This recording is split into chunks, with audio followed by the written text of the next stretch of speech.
I am Gray Thompsoning. Gray Thompsoning? You're listening. I'm listening. To the fetting, Jay Spivey-ing. Of Gray Thompsoning. Fetting, colleging, footballing podcast, the Fet College Football Podcast, featuring Dr. Jay Spivey, PMSMD. Vitamin J, what's up, brother? Vitamin J is here. Man, I am feeling the vitamin D today.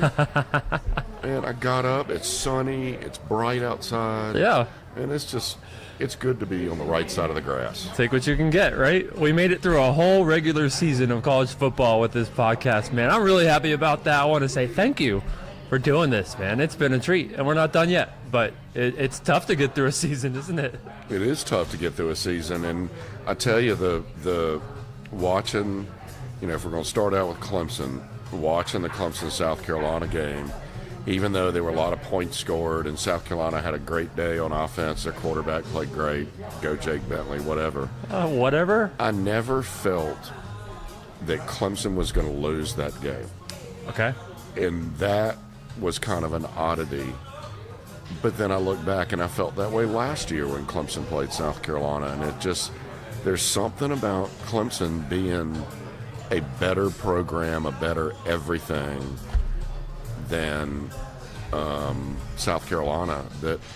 They won by 3 touchdowns. Okay. I'm glad that you feel that way.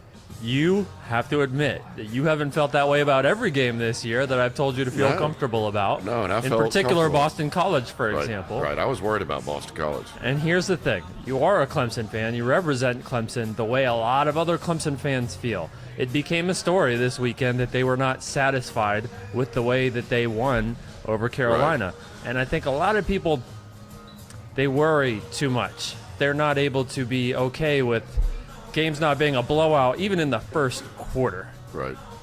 Well, and it's kind of, there have been a few games this year where, not many, a couple of games, and I guess every top team has it, where, if it's Alabama Citadel at half, or Clemson, South Carolina, and Clemson and Duke, where it just didn't all catch fire at the right time.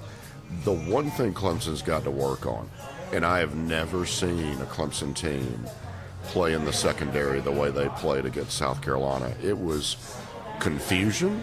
Yes. It was frustration. Mm-hmm. It was a bunch of young kids that looked like they didn't know what the hell they're doing. It was a lot of trickeration. Yeah, I know, but let's put it this way. What would you do if you saw 4 offensive linemen go outside of the hash marks and line up in front of a wide receiver? What do you do? Well, that was one play. Your time's up. You only had 1 second to do it. But no, they did it a lot. There was just a whole lot of, the safeties not knowing where to go and what to do.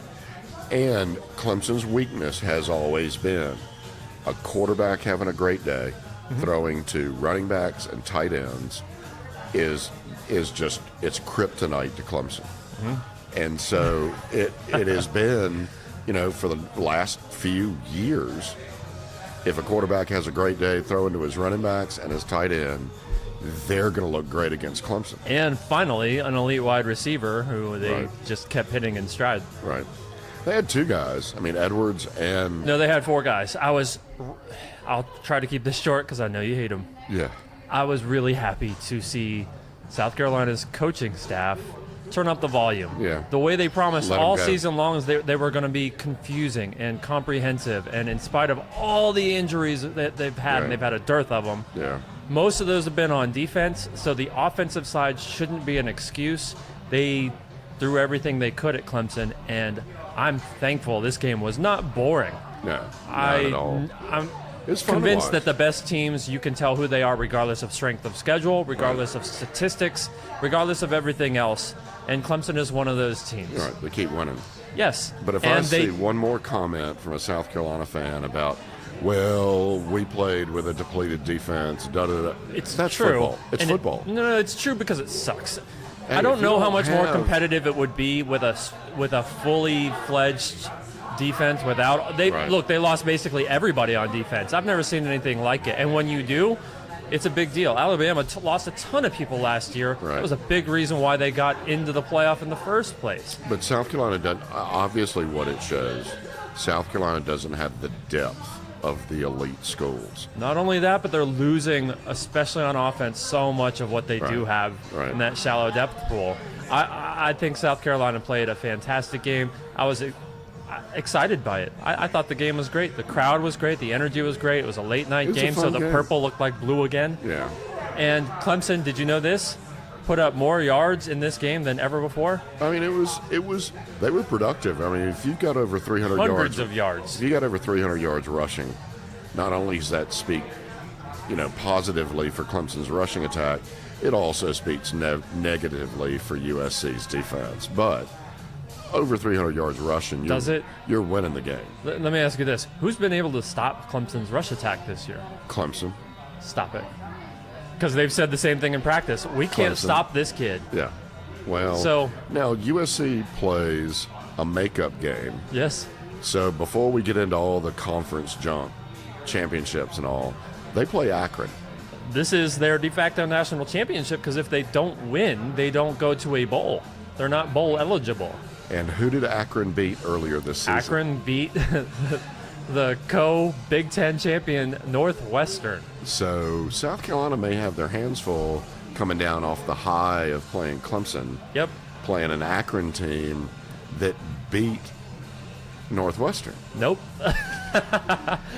Especially if they kind of go for broke like they did against Clemson. Jake Bentley looked great. He was a lot of fun in this game. They do need to play like that all the time. Jake Bentley's been a fun guy, and it felt like most of this season the coaching staff decided to make him call plays that weren't fun.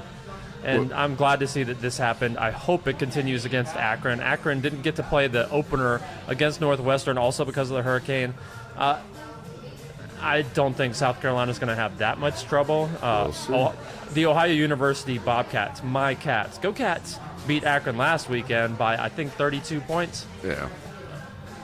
No, this is just to get bowl eligible. Well, let's forget about South Carolina for the rest of this season. Okay. And let's talk about Clemson playing Pitt.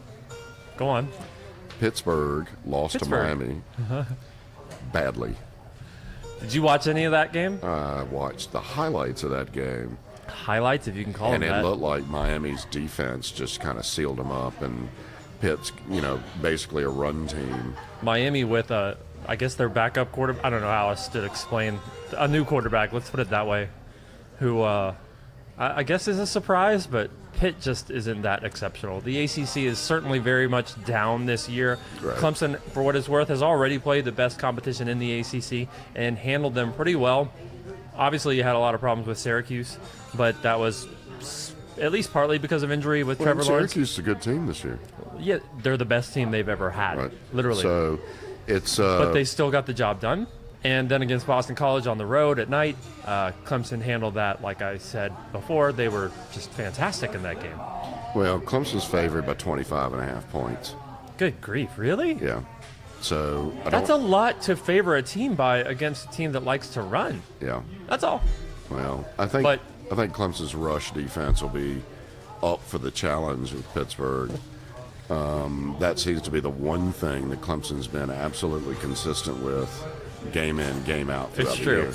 I mean, they got the best rush defense or second best rush defense in the country. I would also argue Clemson's been very good at opening up gaps with their O-line. Yeah. You can say what you want about competition, but teams like Alabama, who we take for granted what their O-line is, they haven't been able to open up gaps against bad teams, and I've been saying that all year, and it's been consistent.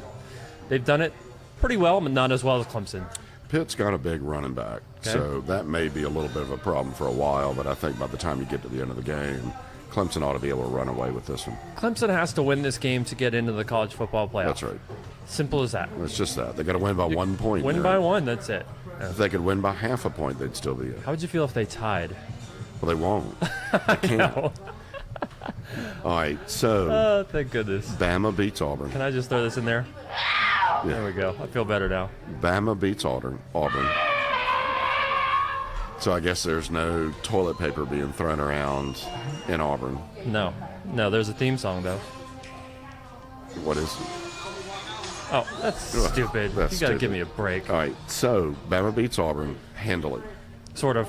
sort of. I mean, the score doesn't necessarily indicate that, but Auburn had 2 passing touchdowns from running backs. Auburn threw the book at Alabama in terms of offensive tricks. They had to.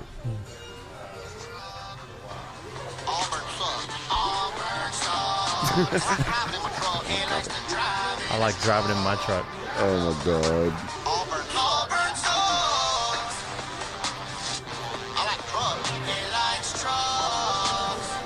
And Auburn sucks. I don't care for Auburn. That's so funny. So there's been so much talk all year long about how this is the most boring season ever in college football. I think if you're looking at the top teams, maybe I can understand that. I've had such a blast. I was worried that this rivalry weekend was going to be taken for granted. For me, it wasn't. The Iron Bowl, the Palmetto State rivalry, so many of these rivalries lived up to all of my hopes and dreams and expectations without so many of the upsets, including the one at the Big House. So, well, the Horseshoe. I think it's easy with you being a Bama fan and me being a Clemson fan to think this season's exciting and not boring. But for the majority of Americans... I'm a college football fan. I'm sorry. Last year was a sort of a blemish on the last 15. This year, it's not. And if you're saying it is, like a lot of people are, if you're listening to it, I'm not listening. It's garbage. So, this has been a great year. Georgia beat Tech handily. Yes. I mean, handled them. I think they were up by 3 scores at the half. Actually, I think it was 4. They beat them quick, early, and often. So Georgia's come around and looking really good. Not come around. They've been this good all year long. We judge Georgia because of how they played on the road at LSU, and that's not completely illegitimate. However, I still think Georgia has – all this playoff talk is about who the top 4 teams are, and people complain about who should be number 5 and even number 6. I don't want to hear it. Georgia has a strong argument for being number 1. They really do. Well, and this will all get settled, for the most part, or thrown into absolute chaos when Alabama plays Georgia this weekend. I suppose you can thank Michigan for that, because had Michigan beaten Ohio State instead of been beaten up at Ohio State this weekend, it would be clear. You win the SEC title game, and you're in. You lose, and you're out. Now there's at least some confusion. Alabama is a heavy favorite, but I think it's too heavy. Georgia is the best-kept secret in all of college football this season. And Jake Fromm, I don't know how we're not paying more attention to him just from highlights. Well, I'll tell you. He's so fun. He's so good, and now he's a sophomore. I feel like Clemson and Georgia have gotten the least amount of press this year from a national college football perspective. Clemson, are you kidding me? No, because they keep winning, and Georgia does seem like they're kind of under the radar with their one loss. But, Georgia loses to Alabama this weekend, they're out. If Alabama loses to Georgia, then holy cow, everything's thrown up. I mean, it's fine for Clemson, it's fine for Notre Dame. Yeah, but it could be. Alabama is I guess it depends elite. on how they lose. There's no question that Alabama's elite. We have not seen this before with so many undefeated teams, including Notre Dame as the giant asterisk. I think if Alabama loses, they're out. I think that's also good for the sport. I don't know whether or not it's legitimate, but I do think that's incidental. It doesn't matter. It'd be strange if Alabama were the best team potentially that they've ever had. This is week 1 of the playoff. If they lose one game and they're gone. Yeah. I mean, who's going to complain? Who's going to care? Alabama fans. Yeah, and who's going to care? We treat Alabama differently. Alabama was the best team when Florida State won the national championship against Auburn the year before the playoff. Right. Nobody was listening, and we didn't care either. When Alabama goes in as the number 4 team and wins the national championship. So, people still talk about that. There's going to be people a lot still forget arguing. how many there were no undefeated teams going into the playoff this year. Now we might potentially have 3. Right. This is something we've never seen before. Clemson did it once. Usually there's 1 team. We've never had 3. Well, and most years, I would argue we don't need a playoff. This year, for example, if we didn't have a playoff system, would Clemson be in it? Right. Would it not be Alabama and Notre Dame if Alabama takes care of business Saturday against Georgia? And that's where, from a national... Or would Notre Dame be left out? From a national press standpoint, it would be Alabama Notre Dame because that's a bigger story than Clemson. I don't think they do this on press. They didn't pick this stuff for press. You're saying if there wasn't a playoff. I'm saying if there wasn't a playoff, it would be up to the national press to hype who they think ought to be the top two Sort teams. of. But I'm talking, let's just keep it real objective here and say BCS formula, the formula that we had before the playoff. Clemson is number one in a lot of those formulas, including the Colley Matrix, which is what UCF was rated number one at the end of the season last year in spite of playing fewer games. Notre Dame undefeated, I think, But, is tough to beat. I know, but in a lot of this stuff, what if or before this or whatever, it's kind of like, if Grandma had some other equipment, she'd be Grandpa.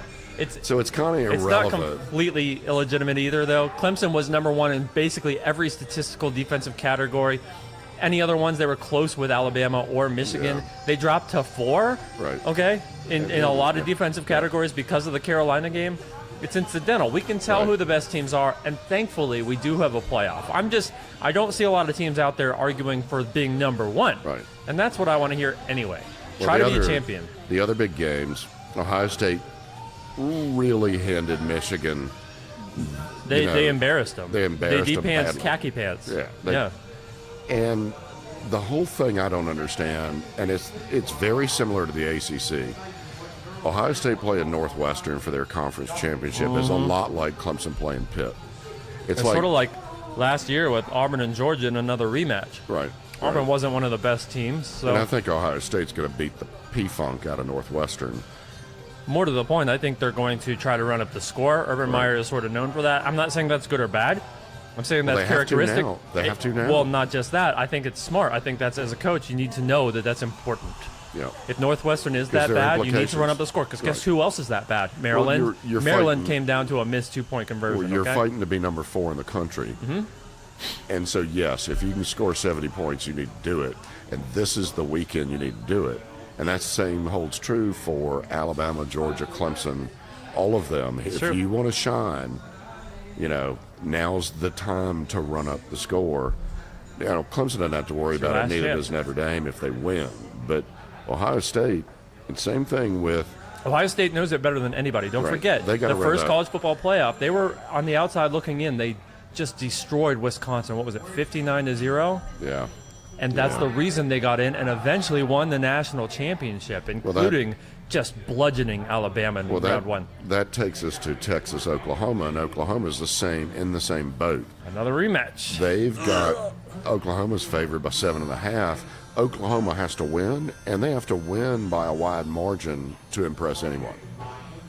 And they probably will. Texas wasn't able to score a lot of points against Kansas. If you look at the box score, I think Kansas lost by 10 points. So you go, oh my gosh, Texas isn't that good. All of Kansas's points basically came in garbage time, and I understand that. But Oklahoma has arguably the best offense in the country. I They're certainly like wouldn't be watching let me just video magic. throw out a few names. Georgia, Clemson, Notre Dame, Oklahoma. That to me is not a bad playoff. If No. you substitute any of those for Ohio State and Alabama, it's still fantastic. So I Right. got nothing to The complain about. choices are good. And then, I have to bring this up. Memphis, UCF. Are you going to let me talk about this? Memphis, UCF lost their quarterback, Mackenzie Right. Milton. He got It's his leg horrible. got It was so sad. the epitome of the word broken. His leg Yeah. got broken on it was a clean tackle. It was a clean hit. It But, did seem kind of it's- an unusual scenario, but boy, whether it broke or his knee gave way or separated. It was against or- USF, who they competed for their title last year. USF was electrifying last year and this year, and it's another one of those teams. We're all talking about UCF and not USF, and I get it. They had lost their quarterback, Blake Barnett, so both teams didn't have their star starting quarterback. UCF still came out with the win. Meanwhile, Memphis was playing Houston in Memphis. Yeah. A great rematch. Houston has arguably the top first-round draft pick, Ed Oliver, sitting the bench. For 4 drives for Memphis, Ed Oliver sat the bench.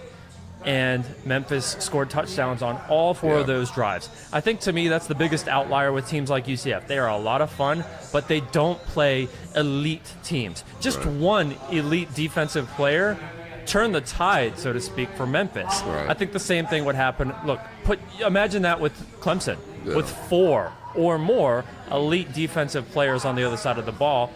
I don't think it would be as much of a contest, but losing Mackenzie Milton, is heartbreaking. I can't imagine. This was my fear about this weekend, was losing a guy like Trevor Lawrence or Kyler Murray or Tua Tagovailoa or Will Grier, but that's kind of incidental now, I guess. It sucks. Mackenzie Milton was such a great representative of the sport, and he got broke.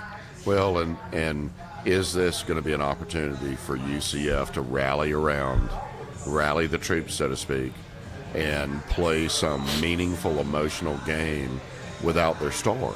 Sure. And that's the great thing about college, I hope too. so. Sometimes that works, and sometimes it doesn't. And Memphis is going to be the school that's going to test that. What if it is Memphis? This is a rematch by nature, right. And they came close to beating UCF. UCF poured on a ton of points in the second half, but Memphis was leading at the half, and they won by, I think, 3 points, if I remember right, back in October. So this should be compelling football that nobody's going to watch. Disappointment.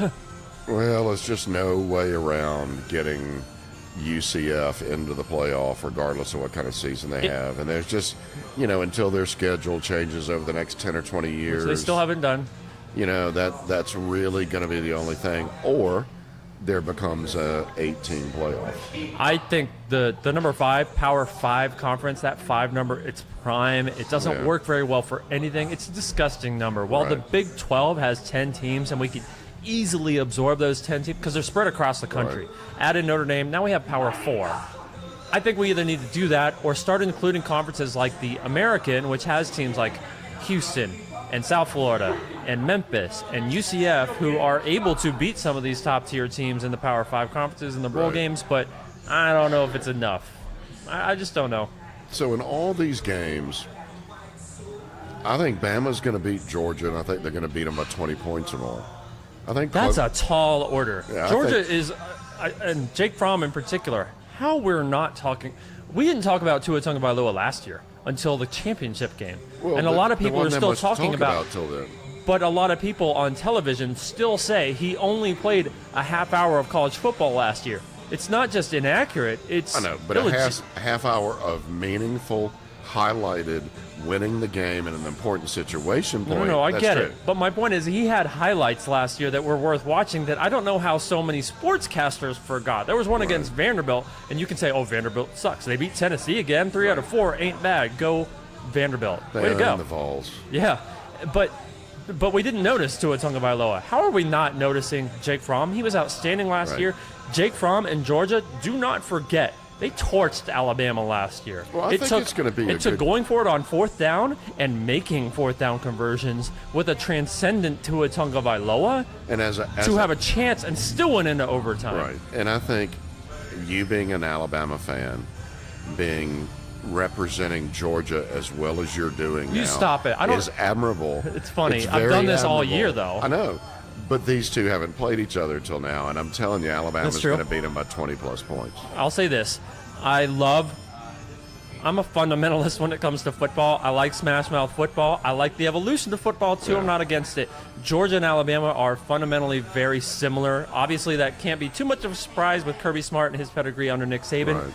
But Georgia's been that way for decades. They aren't that different. They play football now that would be successful in any era. They have the dudes. They have 2 elite level running backs. Right. Alabama struggled to stop the run against. They haven't. Look, there's the bottom line. Alabama has not played anybody even close to Georgia. Arguably, the East is finally better than the West this year. No, minus Alabama, all right? I'm saying is you take all the sports writers, all the coaches, all the betting, all the professionals out there picking stuff. Mm-hmm. They're all picking Alabama to win this, and most likely Alabama's going to win this. Okay. If Alabama wins this, Georgia is out of the playoffs. So the big talk from this weekend, if everything goes by what people are picking and saying, is what's going to happen between Oklahoma and Ohio State that gets one of them into the playoffs. Because those are going to be the only 2 choices, because it's not going to be the number 9 team or 10 team that all of a sudden gets in. And so it's either going to be Ohio State or Oklahoma. Now, personally, I'd rather... It's not the Pac-12. They're eliminated. Right. So there's only 2 choices if Georgia loses. Yeah. And so it becomes a pretty relatively difficult thing, I guess, it depends on point spread and performance of Oklahoma against Texas and Ohio State against Northwestern.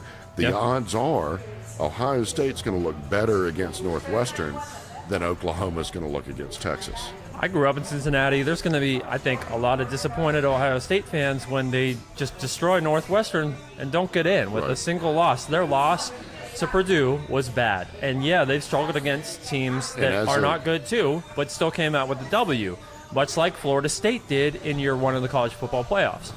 So Oklahoma kind of... That's my thing. If Oklahoma wins, they are a better team. They've earned it more. And again, we've got more undefeated teams going in or teams with much, much, much better wins and fewer struggles. Because, the Oklahoma beating Texas is going to be a bigger deal than Ohio State beating Northwestern. Oh, yeah. With that being the case, there's virtually no way Ohio State can get into the playoff. Not without everybody losing and everything going up in the air. I hear you. I guess it would take Texas beating Oklahoma, which to me I think is the biggest question mark. I think Oklahoma is simply a better team, particularly on offense. You can say what you want about them not having a great defense, but they are so good at offense that I think that puts them over the top in terms of being a top caliber team for sure. Well, I can say that we haven't mentioned the possibility of Clemson losing to Pitt. Because if Clemson loses to Pitt and Alabama loses to Georgia, holy crap, there are going to be arguments that are epic in their scale of who gets to go and who doesn't. I don't think that kind of lightning strike in two different places is almost impossible. It sure is. We've seen it happen before. Jay, this is college football. I know, but the chances of Georgia and Pitt winning on the same day. Do you know how bad Georgia wants this? Georgia beat Alabama last year. Alabama was lucky to be so desperate enough to come out. And you think Alabama doesn't know that and doesn't feel the same passion that we need to beat the crap out of Georgia? I didn't say that. I'm saying Georgia has been preparing for stuff like this all season long. Well, they prepared last year, and you see how that went. We saw Auburn throw a dirty hit, a low cut block that took Isaiah Buggs out of the game and dislocate his knee. I'm sorry, hyperextend his knee. It looked bad, but it's not as bad as it looked. Georgia, golly, I'm worried about fights. It's going to be a chippy game. I worry about fights. We didn't see a lot of that this weekend. I was really I say we didn't see a lot. Yeah, we did. We saw the Egg Bowl have fights at the end. Even in the NFL, we had fights. I was happy that we didn't see it at the Carolina game. I was happy that, was it North Carolina? They had fights that got a lot of people in trouble. But I can guarantee you, if North Carolina and NC State are having a fight, it's NC State's fault. I don't want to not mention that Gus Malzahn, a millionaire, got a penalty against his own football team. I hate when that happens. It's embarrassing, but Auburn sucks, so you can eat it. They're having so much turmoil there now. Gus Malzahn looks exactly like Jimbo Fisher at Florida State last year. Nobody's happy with him. They rehired him for the wrong reasons, and it wasn't up to them. It was up to their president, who kind of did it on his own. Their AD, their student body, their booster club didn't want it, and now they're all upset. Nobody's happy there. Beating Alabama, I'm not even sure would have changed it all that much. Will Muschamp, I'd be perfectly happy with at Carolina. But Mac Brown just got hired by North Carolina again. I know. That's bringing the dinosaur back and hoping for great times to happen again. He had like 10 winning seasons at North Carolina back in the late 80s, early 90s, but they hated him when he left for Texas. He's a different era coach. Right. He hasn't been competitive in this era. Who? Bring back the wishbone. Oh. All right. Final four. My pick is Bama, Clemson, Notre Dame, Oklahoma. I'm not even doing that. Bama, Clemson, Notre Dame, and Oklahoma. I think you're right. I think that's exactly it. I think you think I say these things as an Alabama fan. I don't. I think Georgia is literally one of the best teams out there. Alabama hasn't been tested like this. And they have a strong case for number one. If they lose, they're gone. So if they lose, they're gone. But if they win, it just plain wouldn't surprise me. They are that capable. Yeah, but who's your pick for the four to be in it? Because then you can't say something nice about Georgia if you pick Alabama to be in it. Well, why would you ever pick against Alabama? Right. Here's the thing. A lot of So, people are saying who are Kyler you- Murray or Gardner Minshew. These guys are better quarterbacks. They have better stats than Tua Tagovailoa. Tua Tagovailoa threw more passes in the fourth quarter against Georgia in one game last year, the national title game, than he has all season long. The kid has simply sat the bench. He's broken records. He broke another single-season touchdown record this weekend against Auburn. Yep. He's set to break an awful lot more records. So, Having to play him for 4 quarters, yeah, I'm picking Alabama. so But make no mistake, Georgia is legit. right, but they're not going to be there. They're not going to be in the playoff. Okay. Well, that's One of all I'm those saying. teams isn't. So your 4 are the same as my 4. Can I also say if Alabama loses, I don't think they should be in? No, And no, I think I the agree with committee you. has put that If forward. I think if Georgia beats Alabama, Alabama shouldn't be in. They're one of the best teams in the country, Right. and they have to prove it this weekend. If they don't, they are out. And they'll have a good bowl game. And it's as simple as that. Well, I'm And looking. I will forward- not complain. I'm looking forward to watching Bama, Georgia, and Clemson. Oh my play. gosh, I almost meant to say, roll Tide, Roll beat Tide. Georgia. Now Please. we need to thank Hall of Fame Sports Grill. We for forgot to having us. mention we're here at Hall of Fame Sports This Bar. place is great. Also, IonGreenville.net's doing their college pick'em stuff. Go to IonGreenville.net, sign up and pick them because they're giving away prizes. And I guess we'll see you next week. Kind of recap all this stuff. I wish we could do this for 2 hours. Well, yeah. This was but- the end of the regular season. It was an epic regular season. Clemson went undefeated. Congratulations. Alabama undefeated. Congratulations. Notre Dame, well done. Go Irish, undefeated. Congratulations. It's fantastic. I think it's good for the sport. I hate that people are complaining about it. I loved the Egg Bowl. I love staying up late for the LSU game, which I complained that I couldn't watch because it was on the SEC network, and then they couldn't stop showing it on every channel ever because it went into 7 overtimes, the highest scoring FCS game ever. Right. FBS, excuse me. Still, it counts. It was electrifying. I think LSU got hosed in that one. It was whatever. So, And then the fight afterwards with Jimbo Fisher's nephew. So much happened this weekend. I had to get outdoors Sunday, and it was good for me to get some vitamin D. listen, I have enjoyed this season watching every Clemson game from my couch at my house. Except for the which one is that we were on the perfect. field sweating our balls off That's in right. week 1 against Furman. And Thank you we're again for that, grateful. Jay. Yeah, we're grateful to Clemson for allowing Gray and I to be on the field for So, the Clemson go Furman Tigers. game. And we will see you next week. Yes, Fed we it will. be. Better be. Roll Tide. Go Tigers.